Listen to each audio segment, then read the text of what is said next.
কাহিনীর সমস্ত চরিত্র এবং ঘটনা কাল্পনিক। বাস্তবে জীবিত বা মৃত কোনো ব্যক্তি বা ঘটনার সাথে এর কোনো রকম মিল থাকলে তা সম্পূর্ণ অনিচ্ছাকৃত এবং কাকতালীয়। গল্পে ব্যবহৃত অপ্রাকৃতিক এবং অলৌকিক ঘটনা শুধুমাত্র কাহিনীর পরিবেশনার উপক্রম মাত্র। কুসংস্কার বিশ্বাস করবেন না, কুসংস্কার ছড়াবেন না। মন্ডল স্টুডিওর নিবেদন গল্পের ভান্ডার। নমস্কার বন্ধুরা, আমি রাজীব। আজ আপনারা শুনবেন লেখিকা সুমনা দাসের কলমে জন্মান্তর। উদয়নবাবু থাকেন বালিগঞ্জের একটা ফ্ল্যাটে। সাথে থাকেন তার স্ত্রী রিতমা, মা নীলঞ্জনা দেবী আর তার ছোট্ট একটা মেয়ে ঝুমুর। ঝুমুর বর্তমানে 2য় শ্রেণীতে পড়ে। পড়াশোনায় সে ভীষণ ভালো। বাড়ির সকলে সে নয়নের মণি। তখন দুপুর 2টো বাজে। খাওয়া দাওয়া সেরে সবে একটু বিছানায় শুয়েছে রিতমা। এই সময় তার কাছে ফোন এলো। ঝুমুরের স্কুল থেকে ফোনটা এসেছে। ঝুমুর নাকি কি সব অদ্ভুত ব্যবহার করছে। যত তাড়াতাড়ি সম্ভব স্কুলে পৌঁছাতে বলা হলো। ফোন রাখার পর রিতমার কপালে চিন্তার ভাঁজ দেখা গেল। ঝুমুর অদ্ভুত ব্যবহার করছে, মানেটা কি? ঝুমুর দুষ্টু প্রকৃতির, তবে কি কারোর সাথে মারামারি করছে? এজন্যই কি স্কুল থেকে নালিশ করবে বলে ওনাকে ডেকে পাঠানো হলো? এসব নানা কথা ভাবতে ভাবতে তিনি তৈরি হয়ে স্কুলের জন্য রওনা দিলেন। স্কুলে গিয়ে দেখলেন ঝুমুরকে বসিয়ে রাখা হয়েছে হেডমিস্ট্রেসের ঘরে। তিনি দেখলেন সে শান্তভাবেই বসে আছে, কোনো রকম অস্বাভাবিকতা তার মধ্যে নেই। রিতমা দেবী ব্যাপারটা কিছু বুঝতে পারলেন না। এ সময় একজন শিক্ষিকা তাকে ডেকে বাইরে নিয়ে গেলেন। তিনি জানালেন যে স্কুলে অ্যানুয়াল ফাংশনের জন্য প্রস্তুতি চলছিল। ঝুমুরকে একটা নাটক করার জন্য নির্বাচন করা হয়েছিল। তো গল্প অনুযায়ী ঝুমুরকে সমাজ বিরোধীদের দল ধরে নিয়ে যেতে চাইবে এবং সে নিজের বুদ্ধিমত্তায় নিজেকে এবং সারা বাড়িকে রক্ষা করবে। অভিনয়ের প্রথম দিকে ঝুমুর বেশ ভালোই ছিল, কিন্তু যেই মুহূর্তে ডাকাত দলের একজন তার হাত ধরে টান দেয়, তখন থেকেই অস্বাভাবিক আচরণ করতে শুরু করে ঝুমুর। যে মেয়েটিকে গল্প অনুযায়ী ওর মা নির্বাচন করা হয়েছে, তাকে জড়িয়ে ধরেও বলতে থাকে বারবার যে সে কোথাও যাবে না, তাকে যেন নিয়ে না যাওয়া হয়। বলা বাহুল্য, এটা গল্পের মধ্যে ছিল না। একটা সময় পরে ও কেমন যেন হিংস্র হয়ে ওঠে। যে ডাকাত সর্দার সেজেছিল তার দিকে রীতিমতো তেড়ে যায়, তাকে রীতিমতো আজড়ে কামড়ে ক্ষত বিক্ষত করেছে। শিক্ষকেরা কোনো মতো দুজনকে আলাদা করেছে। কথা শুনে রিতমা প্রচণ্ড অবাক হলেন। ঝুমুর দুষ্টু প্রকৃতির হতে পারে, কিন্তু সে আক্রমণাত্মক মোটেই নয়। একটু আগে মেয়েকে তো তিনি নিজের চোখে দেখেছেন, সে তো শান্তভাবেই বসে রয়েছে, তার মতো তো কোনো অস্বাভাবিকতা নেই। শিক্ষিকা এবার জিজ্ঞাসা করলেন ওর কোনো সমস্যা আছে কিনা। রিতমা দেবী মাথা নাড়লেন। কিছুক্ষণ বাদে তিনি মেয়েকে নিয়ে বাড়ি ফিরে এলেন। বিকেলবেলা ঝুমুর পার্কে বাচ্চাদের সাথে খেলা করলো। দুপুর থেকে রিতমা লক্ষ্য করলো যে সে সম্পূর্ণ স্বাভাবিক রয়েছে। তাহলে স্কুল থেকে ওর ব্যাপারে এমন কেন বলল? ব্যাপারটা তাকে যাচাই করতেই হবে। সন্ধেবেলা ফিরে এসে মেয়েকে চাউমিন খেতে দিয়ে তিনি গল্পের ছলে প্রশ্ন করতে লাগলেন, বেটা, স্কুলে কি আজ কারোর ওপর তোমার খুব রাগ হয়েছিল? কই না তো মা। একটু ভালো করে ভেবে বলো। না, স্কুলে তো সবাই আমার ভালোই বন্ধু, আমি ওদের উপর রাগ করব কেন? রিতমা বুঝে পায় না ওকে এরপর তিনি আর কি প্রশ্ন করবেন। ঝুমুর তো সম্পূর্ণ স্বাভাবিক রয়েছে, অথচ স্কুলের সিসিটিভি ফুটেজে তো আর মিথ্যা বলবে না।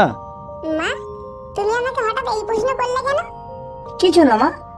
আচ্ছা, আজকে তুমি খেলতে গিয়ে কাউকে ব্যথা দিয়ে ফেলেছো? মানে না বুঝে কাউকে কষ্ট দিয়ে ফেলেছো? না তো। আরও কয়েকটা প্রশ্ন করে তিনি বুঝতে পারলেন যে ঝুমুর এই ব্যাপারে সম্পূর্ণ অজ্ঞ, ওর কিছুই মনে নেই। কিন্তু সিসিটিভি ফুটেজকে অস্বীকার করবেন কিভাবে? এরপর মিস পড়াতে এলে মেয়েকে পড়াতে বসে তিনি স্বামীর কাছে গেলেন। উদয়নবাবু অবশ্য ব্যাপারটা হালকাভাবে নিলেন। বললেন, স্কুলে বাচ্চারা একটু দুষ্টুমি করতে পারে, আমরাও তো ছোটবেলায় করেছি, এই নিয়ে তো চিন্তা করার কিছু হয়নি। তুমি বুঝতে পারছো না, ব্যাপারটা সিরিয়াস। ঝুমুর একটা মেয়েকে আজরে কামড়ে দিয়েছে, অথচ ওকে যখন এই ব্যাপারে প্রশ্ন করা হলো তখন ও কিছুই জানে না। এটা তো খুবই স্বাভাবিক ব্যাপার। আমরা ছোটবেলা দুষ্টুমি করলে মা বাবার কাছে এসে কিছু বলতাম না, বকুনি খাবার ভয়ে। ও তো জানে সত্যিটা স্বীকার করলে বকুনি খাবে, সেই ভয়ে মিথ্যা কথা বলছে। এই নিয়ে তো চিন্তা করো না। স্বামীর কথায় তিনি তখনকার মতো চুপ করে গেলেন। কিন্তু সমস্যা থেমে থাকলো না। স্কুল থেকে মাঝে মাঝেই ওর নামে অভিযোগ আসতে থাকলো যে ও নাকি ওর বন্ধুদের সাথে মারামারি করে। অনেকে ওকে এড়িয়ে চলতে শুরু করেছে, কিন্তু ঝুমুরকে এই ব্যাপারে জিজ্ঞাসা করলে ও বলে ও এসব কিছুই করেনি, এসব কখন হয়েছে ও জানেই না। পাড়ার কয়েকটা বাচ্চাও ওর কাছে আহত হয়েছে। যখন ও বাচ্চাদের সাথে মারামারি করছিল তখনকার সিসিটিভি ফুটেজও ওকে দেখানো হয়, কিন্তু তাও ঝুমুর মনে করতে পারে না যে ও কবে মেরেছে বা কেন মেরেছে। একটা বাচ্চা তো এতখানি অভিনয় করতে পারে না। বাধ্য হয়ে স্কুল থেকে ওকে সাসপেন্ড করা হলো। সেদিন ঝুমুরের কি কান্না, বন্ধুদের দেখতে পাবে না, তাদের সাথে ক্লাস করতে পারবে না, এই নিয়ে মন খারাপ করতে লাগলো। আর কেউ না বুঝলো ওর বাবা মা বুঝতে পারেন যে ও নির্দোষ। রীতিমতো রাতের ঘুম উড়ে গেছে তাদের।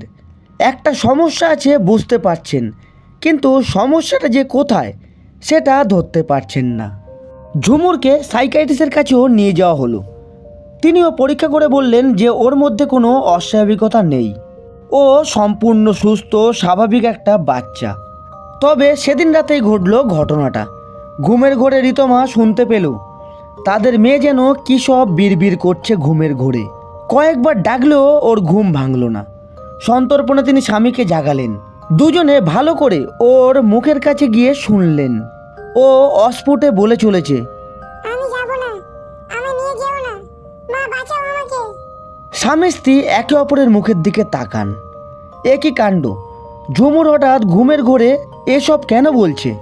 ওনারা ওকে ডাকাডাকি করে ঘুম থেকে তুললেন। ঝুমুর ঘুম থেকে উঠে অবাক হয়ে বাবা মায়ের মুখের দিকে তাকাতে লাগলো।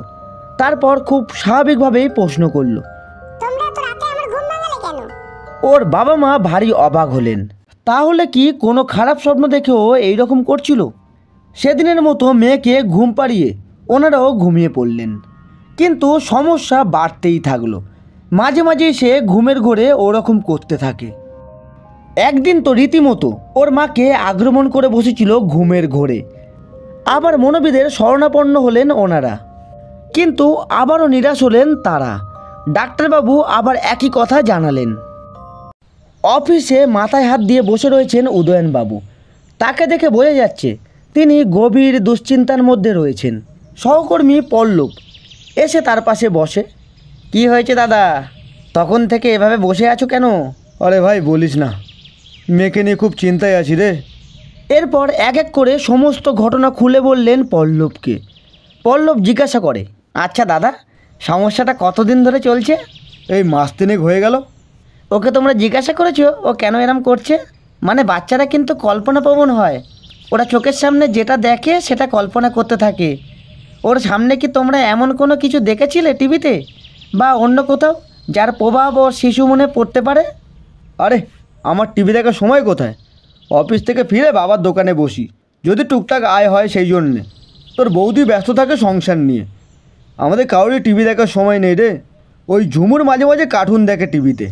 আমার মনে হয় টিভিতেও এমন কিছু প্রোগ্রাম দেখেছে যেটার মনে প্রভাব ফেলেছে। তোমরা ওকে জিজ্ঞাসা করনি ও কেন এরম করছে? অনেকভাবে জিজ্ঞাসা করা হয়েছে, কিন্তু ও বলতে পারে না। ও বলে এসব না কি ও করেনি। প্রথম ভাবতাম হয়তো দুষ্টুমি করছে, কিন্তু ধীরে ধীরে বলতে পারি যে ও যা বলছে সেটা সত্যি। ও যা যা করছে সেগুলো ওর অজান্তে করে ফেলছে। ঘটনা ঘটিয়ে ফেলার পর আর ওর কিছু মনে থাকে না। আচ্ছা, তোমরা ওকে ডাক্তার দেখিয়েছো? কোনো ডাক্তার কিছু করতে পারছে না। ডাক্তার বলেছে যে ও সম্পূর্ণ স্বাভাবিক। আমি যে কি করব মাথায় আসছে না। হঠাৎ করে যে কি হয়ে গেল মেয়েটার। পল্লব তাকে একজনের ঠিকানা দেয়। ফোন করে তারপরে যেও। তিনি একজন তান্ত্রিক গোছের মানুষ, ওনার কাছে নাকি অনেক মানুষ উপকৃত হয়েছে। দাদা আমি বলি তুমি একবার দেখতে পারো। উদয়নবাবু কোনো কালেই এই সব আজগুবি ব্যাপারে বিশ্বাস করেন না, তবে সন্তানকে সুস্থ করে তোলা এখন তার প্রধান লক্ষ্য। একটা ছুটির দিন যোগাযোগ করে তিনি গিয়ে হাজির হলেন ওই তান্ত্রিকের ডেরায়। তান্ত্রিকের চেহারা দেখে অবশ্য ঝুমুর ভয় পেয়ে গিয়েছিল। তার মা তাকে কোলে করে নিয়ে সেখানে গিয়ে বসলেন। তান্ত্রিককে সব সমস্যার কথা জানানোর পর তিনি ঝুমুরকে কাছে ডাকলেন। ঝুমুরকে কোলে নিয়ে তার মা তান্ত্রিকের কাছে গিয়ে বসলেন। তিনি ঝুমুরকে স্পর্শ করলেন না বা কোনো কথা জিজ্ঞাসাও করলেন না। ওকে কিছুক্ষণ লক্ষ্য করে তিনি বললেন, তোর মেয়ে জাতিস্বর হয়ে জন্মেছে। কি বলছেন আপনি? জাতিস্বর? এরকম আবার হয় নাকি? এ জগতে কিছুই অসম্ভব নয় রে। তোরা দুপাতা লেখাপড়া পড়ে অনেক কিছুকেই অসম্ভব বলে উড়িয়ে দিস, কিন্তু যা ঘটা সেটা ঘটেই। আপনি কি বলতে চাইছেন একটু পরিষ্কার করে বলবেন? আমি কিছুই বুঝতে পারছি না। জাতিস্বর হয়ে জন্মানোর সাথে ওর এরকম আচরণের সম্পর্ক কি? সম্পর্ক আছে। তোর মেয়েকে আগের জন্মে খুন হতে হয়েছিল কোনো কারণে। কথাটা শুনে স্বামী স্ত্রী আঁতকে উঠলেন। কি বলছেন বাবা? খুন? হ্যাঁ, খুন। ওর মরার ইচ্ছে ছিল না, তাও ওকে মরতে হয়েছিল। তাই ওর মধ্যে প্রতিহিংসা রয়ে গেছে। এই জন্মে ও প্রতিশোধ নিতে চায় তাদের প্রতি যারা ওকে মেরে ফেলেছিল। কিন্তু কারা ওকে খুন করেছিল? আমরা কিভাবে জানবো এসব? সেসব আমি এক্ষুনি কিছু বলতে পারবো না। আমার ধ্যানে বসতে হবে, তারপরেই তোদের প্রশ্নের উত্তর দিতে পারবো। উদয়নবাবু চমক অবিশ্বাস নিয়ে হলেও ওখানে বসে রইলেন। ঝুমুর মায়ের কোলে ঘুমিয়ে পড়েছে। তান্ত্রিক আবার ওদের সাথে দেখা করতে গেলেন রাত্রির 8টার সময়। তিনি জানালেন যে আগের জন্মে ও কোনো বড় বাড়ির মেয়ে ছিল। ওকে জোর করে ভগবানের কাছে বলি দেওয়া হয়েছিল। স্বামী স্ত্রী বুঝতে পারলেন যে এই কথাটা সত্যি। তার কারণ রাত্রিবেলা ঘুমের ঘোরে ঝুমুর বারবার বলে ওকে যেন নিয়ে না যাওয়া হয়, ওকে যেন ছেড়ে দেওয়া হয়। ঘুমের ঘরে আগের জন্মের স্মৃতি ওর মনে পড়ে, তাই এমন করে ও। সেই জায়গার নাম হলো তালপুকুর। বাকি প্রশ্ন জিজ্ঞাসা করলে তান্ত্রিক আর কিছুই বলতে পারেন না। বললেন, বাকিটা তোদের খুঁজে বের করতে হবে। তবে তোর মেয়ে যাতে স্বাভাবিক থাকতে পারে তার জন্যে এই তাবিজটা আমি পরিয়ে দিলাম। বলে তান্ত্রিক একটা তাবিজ পরিয়ে দেন ঝুমুরের হাতে। তারপরেই ওনারা ওখান থেকে ফিরে এলেন। তালপুকুরে না যাওয়া পর্যন্ত এই রহস্যের সমাধান হবে না। এর পরের কয়েকদিন ঝুমুরের মধ্যে আর কোনো অস্বাভাবিকতা লক্ষ্য করা গেল না। উদয়নবাবু ইন্টারনেটে সার্চ করে দেখলেন তালপুকুরে জমিদার বাড়ি একটা ট্যুরিস্ট স্পট। তিনি ঠিক করলেন সপরিবারে তিনি সেখানে যাবেন। স্বামী স্ত্রী এই বিষয়ে কথাবার্তা বলছিলেন। এই সময় ঝুমুর হঠাৎ ঘরে ঢুকে বলল, বাবা, তুমি আমাকে আমার বাড়ি নিয়ে যাবে? স্বামী স্ত্রী আশ্চর্য হয়ে তাকায় ওর দিকে। ওখানে তোমার বাড়ি হতে যাবে কেন? তোমার বাড়ি তো এটা। তালপুকুর আমরা বেড়াতে যাব। না না, ওখানেও আমার বাড়ি আছে। কবে যাবে বলো না বাবা। তিনি মেয়েকে শান্ত করে বললেন যে আগামী সপ্তাহে যাবেন। এটাও বুঝলেন যে তান্ত্রিক কথাগুলো মিথ্যে বলেননি। সেই কবজের প্রভাবে ঝুমুর আর এখন কাউকে আক্রমণ করে না বটে, তবে মাঝে মাঝে রাত্রিবেলা ঘুমের ঘোরে ওই কথাগুলো বিড়বিড় করতে থাকে। তালপুকুরে যাওয়ার জন্যে তার উৎসাহ চোখে পড়ার মতো। নিজেই নিজের ব্যাগ গুছিয়ে নিয়েছে, মা বাবাকেও ব্যাগ গোছাতে সাহায্য করছে। সবাই ওকে সামনে খুশি দেখালো, একটা চাপা দুশ্চিন্তা নিয়ে রয়েছে সব সময়। ওখানে গিয়ে যে কিসের মুখোমুখি হতে হবে কে জানে। নির্দিষ্ট দিনে ওনারা রওনা দিলেন তালপুকুরের উদ্দেশ্যে। প্রায় 7 ঘন্টা জার্নি করে ওনারা পৌঁছালেন সেখানে। আগে থেকেই বুকিং করা ছিল। সঙ্গে সঙ্গে কেয়ারটেকার এসে ওনাদের জিনিসপত্র নিয়ে গেল। ঝুমুর অবশ্য আসা মাত্রই গাড়ি থেকে নেমে পড়েছে। সারা বাড়ি ঘুরে ঘুরে দেখছে, এমনভাবে দেখছে যেন বহুদিন পর সে নিজের বাড়ি এসেছে। তবে বাড়িটা সত্যিই একটা জমিদার বাড়ি। বিরাট একটা এলাকা নিয়ে বাড়িটা। তবে সম্ভবত এখন আর জমিদাররা কেউ থাকে না। তালপুকুরের প্রাকৃতিক সৌন্দর্যে আকৃষ্ট হয়ে যেসব পর্যটক এখানে আসেন তাদের এই বাড়ির কিছু ঘর ভাড়া দেওয়া হয়। এত দূরে জার্নি করে এসে ক্লান্ত শরীরে মেয়েকে ডেকে নিয়ে একটা নির্দিষ্ট ঘরে ওনারা যেতে গেলেন। ঠিক সেই সময় ঝুমুর হঠাৎ বলে উঠল, এই ঘরে কেন? আমার ঘর কোথায়? আমি আমার ঘরে থাকবো। ঝুমুরের বাবা মা এই রকম আচরণের সাথে অভ্যস্ত বলে ওনারা অতটা অবাক হলেন না, কিন্তু কেয়ারটেকার বাসুদেব বাবু ভীষণ অবাক হলেন। তোমার ঘর মানে? তোমাদের জন্য তো একটাই ঘর বরাদ্দ করা হয়েছে, এই তো সেই ঘরটা। ঝুমুর হঠাৎ চিৎকার করে ওঠে, আমি অন্য কারো ঘরে থাকবো না, আমি আমার ঘরে থাকবো। নিয়ে চলো আমাকে আমার ঘরে। বলে সে নিজেই হাঁটা দিল। কেয়ারটেকার ভদ্রলোক কিছু বুঝতে না পেরে তার বাবা মায়ের দিকে তাকালেন। ওনারাও কি বলবেন বুঝতে পারছেন না। মেয়ের পিছু পিছু তারাও হাঁটা দিলেন। ঝুমুর বেশ কিছুটা দূরে গিয়ে একটা বন্ধ দরজার সামনে দাঁড়িয়ে পড়ল। বাসুদেব বাবু আসতেই সে আদেশ করলো, এই ঘরটা খুলে দাও, এটা আমার ঘর। কিন্তু তোমাদের জন্য তো অন্য ঘর। কথা শেষ করতে না দিয়ে ঝুমুর ধমক দিয়ে উঠল, বলছি না আমার ঘরটা খুলে দাও। উদয়নবাবু বেশ অবাক হয়ে দেখেন এইটুকু মেয়ের কণ্ঠে কেমন যেন জমিদারি মেজাজ। কেয়ারটেকার মিনমিন করে জানালো যে ঘরটা পরিষ্কার করা নেই। তখন ঝুমুর আদেশ করলো ঘরটা পরিষ্কার করে দেওয়ার জন্য। তার বাবা মাও অনেক করে বুঝিয়েও ওকে এই সিদ্ধান্ত থেকে নাড়াতে পারল না। একরকম ওর জেদের বসেই ওই বন্ধ ঘর খুলে ওদের থাকতে দেওয়া হলো। ফ্রেশ হয়ে এসে স্বামী স্ত্রী দুজনেই লক্ষ্য করলেন ঝুমুর ওই ঘরের মধ্যে ঘুরে বেড়াচ্ছে। প্রত্যেকটা জিনিস এসে এমনভাবে হাত দিচ্ছে যেন ওগুলো তার বহুদিনের ব্যবহৃত, যেন সেগুলো তার বহুদিনের চেনা। উদয়নবাবু অবাক হয়ে এগিয়ে যান। কিরে মা, কি দেখছিস এমন করে? বাবা দেখো, এই খাটে আমি এখানে শুতাম। রীতমা দেবী বললেন, তুই এখানে ঘুমাতিস কবে? আমরা তো আজকেই এখানে এলাম। আমি, মা আর বাবা এই ঘরে ঘুমাতাম। কত খেলনা ছিল আমার, ওগুলো যে কোথায় খুঁজেই পাচ্ছি না। আর তার সাথে ওনারা তর্ক করলেন না। দুপুরের খাবার চলে এলো 1টার মধ্যে। সেটা খেয়ে ওনারা শুয়ে পড়লেন। বিকালে ঘুম থেকে উঠে আর ঝুমুরকে দেখতে পাওয়া গেল না।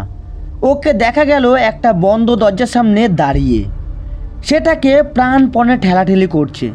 দেখে যেন মনে হচ্ছে ওর নিজের মধ্যে নেই। ওর মা গিয়ে ওর কাঁধে হাত রাখেন। কি রে ঝুমুর, এখানে কি করছিস? সাথে সাথেই ওর যেন সম্মতি ফিরে আসে। সঙ্গে সঙ্গে মাকে জড়িয়ে ধরে কাঁদতে থাকে। মা আমাকে বাঁচাও, আমি যাব না মা, আমি যাব না। মাকে প্রাণপণে আগড়ে ধরে ও চিৎকার করতে থাকে। রীতমা অনেক কষ্টে মেয়েকে ঠান্ডা করেন। কেন এরকম করছিস মা? একটু শান্ত হ, তোকে কেউ কোথায় নিয়ে যাবে না।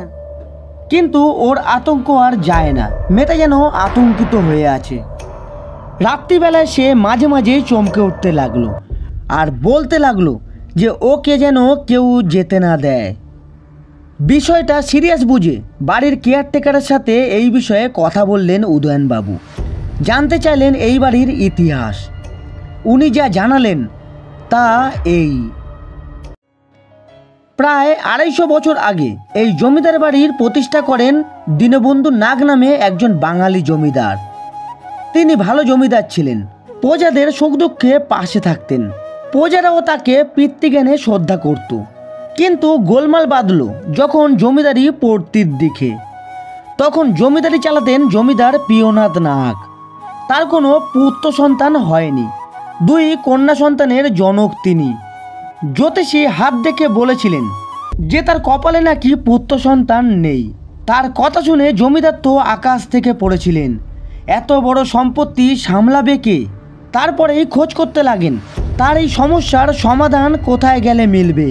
শেষে এক জ্যোতিষী এসে বলেন যে তিনি এই সমস্যার সমাধান করতে পারবেন, তবে জমিদারকে এর জন্যে খুব শক্ত হতে হবে। কি করতে হবে সেটা অবশ্য তখনই বলেননি। পুজো যাগযজ্ঞের আয়োজন চলতে লাগলো। একদম শেষে গিয়ে বোমাটা ফাটালেন তিনি।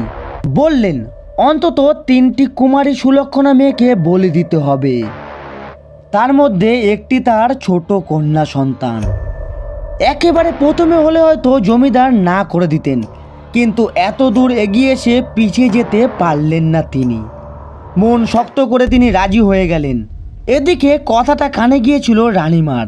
তিনি জমিদারের হাতে পায়ে ধরলেন এমন নিষ্ঠুর সিদ্ধান্ত না নেওয়ার জন্য, কিন্তু তিনি অনড়। আসলে সেই তান্ত্রিক তার পুরো ব্রেন ওয়াশ করে দিয়েছিল। তাই তার কাছে সন্তানের জীবনের অপেক্ষায় তার কাছে বড় হয়ে উঠেছিল পুত্র সন্তান লাভ। সেই তান্ত্রিক অবশ্য জমিদারের কোনো উপকার করতে চাননি। তার উদ্দেশ্য ছিল সাধনায় সিদ্ধি লাভ। নির্দিষ্ট দিনে জোর করে রানীমার কাছ থেকে তার সন্তানকে কেড়ে নিয়ে যাওয়া হয়েছিল। পুজোর ঘরে গিয়ে ছোট্ট মেয়েটি ভয় পেয়ে যায়। একবার কোনো মতে সে সবার অলক্ষ্যে পালিয়ে আসে সেখান থেকে, কিন্তু শেষ রক্ষা হয়নি। তার বাবা আবার তাকে জোর করে সেখান থেকে ধরে আনেন। সে তার মাকে আগলে ধরে রেখেছিল, বারবার বলেছিল সে ওই ঘরে যাবে না। হয়তো নিজের আসন্ন বিপদ উপলব্ধি করতে পেরেছিল ও। নিষ্ঠুর জমিদার জোর করে তাকে নিয়ে বলি দেয়। সেদিন ঝুমুর যে ঘরটার সামনে দাঁড়িয়েছিল ওটাই সেই পুজোর ঘর। এই ঘটনার পর থেকে নানা রকম অদ্ভুত কর্মকাণ্ডের সাক্ষী হতে থাকে এই জমিদার বাড়ির লোকেরা। নানা জায়গায় ছোট্ট মেয়েটির আত্মাকে দেখা যেতে থাকে। ভয়ে সবাই এই বাড়ি ত্যাগ করে। তান্ত্রিক অবশ্য তার আগেই পালিয়ে গিয়েছিল। 7 বছর আগে থেকে ভৌতিক উৎপাত বন্ধ হয়ে যাওয়ার কারণে এটা এখন বাসযোগ্য হয়ে উঠেছে। সেই জন্যই আপাতত কেউ এলে তাদের থাকার জন্য ভাড়ার ঘর দেওয়া হয়। তবে এক সাধু নাকি বলেছিলেন যে সাময়িক সমস্যার সমাধান হলেও ও আবার ফিরে আসবে। উদয়নবাবু ভেবে দেখলেন যে তার মেয়ের বয়স 7 বছর, আর 7 বছর আগে থেকেই ভৌতিক উৎপাত বন্ধ হয়েছে। তার মানে যখন থেকে এই মেয়েটির পুনর্জন্ম লাভ করেছে ঝুমুরের মধ্যে, তখন থেকেই উৎপাত বন্ধ হয়েছে। উদয়নবাবু ভেবে পাচ্ছেন না কিভাবে সমস্যার সমাধান করবেন। এদিকে মাঝে মাঝে হিংস হয়ে উঠছে ঝুমুর। আজ সকালেই বাসুদেব বাবুর দিকে দুধের গ্লাস ছুঁড়ে মেরেছিল। তার অপরাধ ছিল ওকে হাত ধরে ওই ঘর থেকে সামনের দিকে সে কোথাও একটা নিয়ে যাচ্ছিল। ঝুমুরের মা বললেন, আচ্ছা, ওকে কোনো তান্ত্রিক বা সাধু বাবার কাছে নিয়ে গেলে হয় না? দেখো, ওর যে সমস্যা তা তো কোনো ডাক্তার ঠিক করতে পারবে না। কলকাতাতেও তো আমরা তান্ত্রিকের কাছে গিয়ে উপকার পেয়েছি। ওনার দেওয়া কবচটা যে কোথায় হারিয়ে ফেললো কে জানে। ওকে শেষ পর্যন্ত একজন তান্ত্রিকের কাছে নিয়ে যাওয়া হলো, কিন্তু তান্ত্রিককে দেখেই ঝুমুর হঠাৎ করে তেড়ে গেল। ওইটুকু মেয়ের গায়ে যেন অসুরের শক্তি ভর করেছে।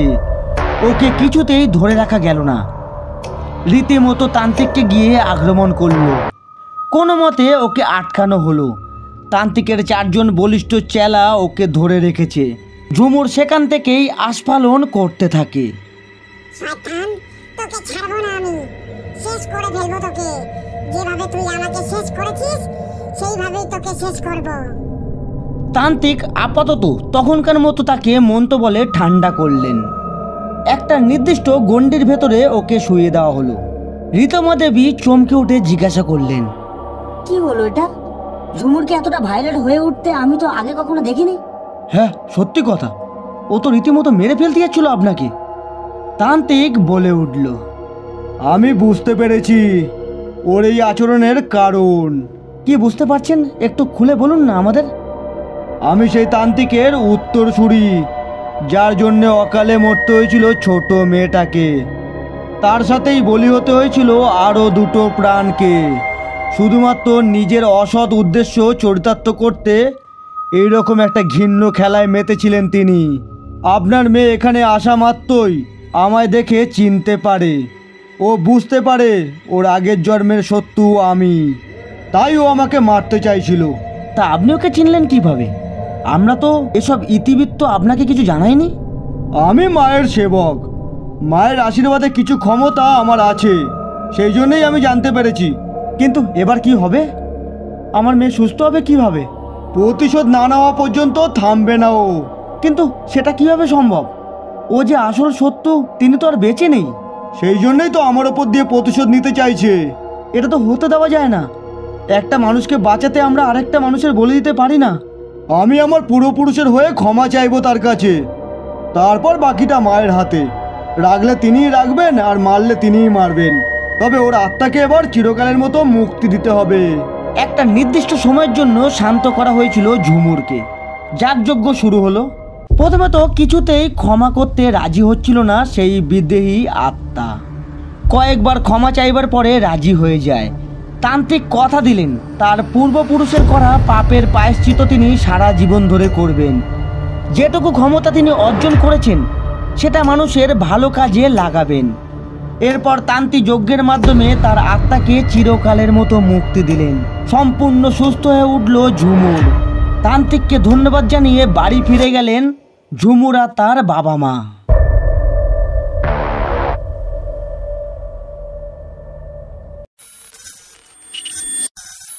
মন্ডল স্টুডিওর নিবেদন গল্পের ভান্ডার। নমস্কার বন্ধুরা, আমি রাজীব। আজ আপনারা শুনছিলেন লেখিকা সুমনা দাসের কলমে জন্মান্তর।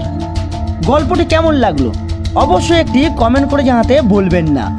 আর ভিডিওটি ভালো লাগলে অবশ্যই একটি লাইক করে আমাদের চ্যানেলটিকে সাবস্ক্রাইব করে পাশে থাকবেন।